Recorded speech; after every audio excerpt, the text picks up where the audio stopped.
I was really startled by the gale of emotion she displayed. Really? How could she have never made me know? Wait, you don't mean it. You are kidding, right? I quizzed. You never knew I liked you? Why did you think I was always in your class hanging with Sarah? She asked with a tinge of annoyance for my naivety. Oh my God. But you ended up dating Mike. How should I have known? Sarah was a scarecrow to me, so there was no way going close to Sarah would send the message I explained with the hope that I could spur up something.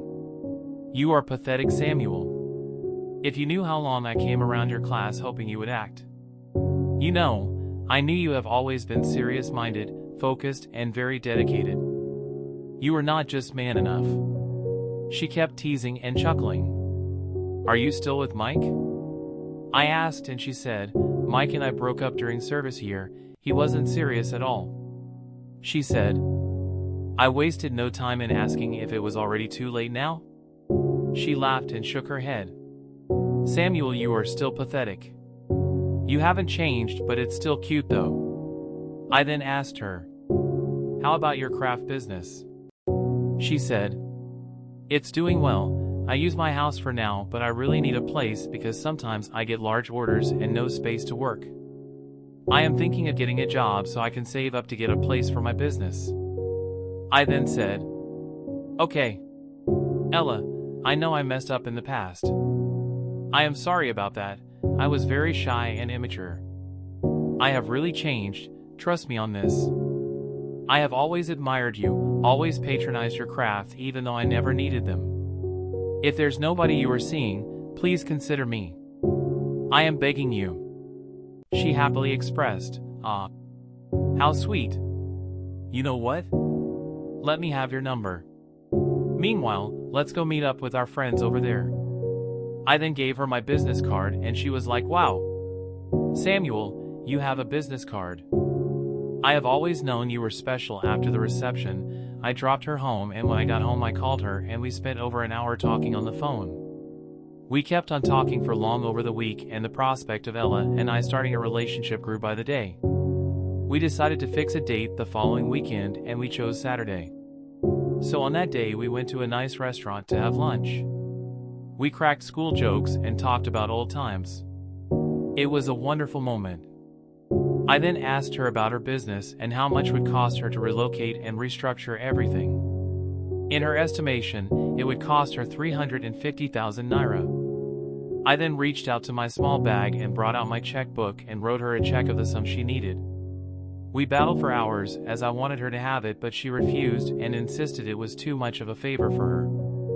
I jokingly told her it was a loan with interest. She laughed, hugged me, and that was it.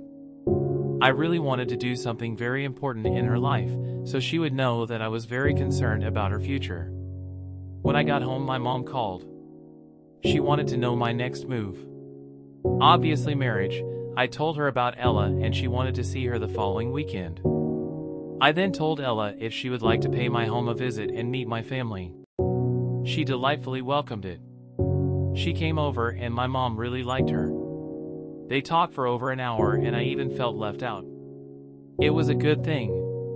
She had lunch with us and she also helped in washing the dishes. My mom was so proud of her, even though it was their first meeting. After I had dropped Ella off at her place, I got back home and my mom called me.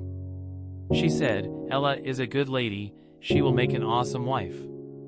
She's creative, she's got her own business, she's going to have time to run and maintain her home, have time for the kids. I mean, what else do you need? I know Ella is wonderful, I concurred. She then said, when are you proposing to her? You better do it soon before someone else does. I then said, well, we will be traveling to Calabar in 3 weeks for her friend's wedding. I think that's when I will propose to her. My mom said, good, make sure you do your thing. Ella and I became so close. I went to see her family and they gave me a warm welcome. Her siblings were so friendly. Things were getting more and more interesting. We traveled to Calabar for the wedding. I had with me the engagement ring and I was praying she would say yes. A part of me was sure. She decided we stay in different hotel rooms because she told me she was still a virgin that she needed to keep till that special night. I felt so lucky. After the church ceremony at the reception, I gave someone my phone to make sure he captured the moment. I then went on my knees and called Ella's attention, and I said very sweet words and asked her to marry me. She covered her eyes and screamed, "Yes, I will marry you." To my surprise, people around were clapping, and that made me very uncomfortable. After the event, we headed back to our hotel rooms, and I called my mom telling her the good news.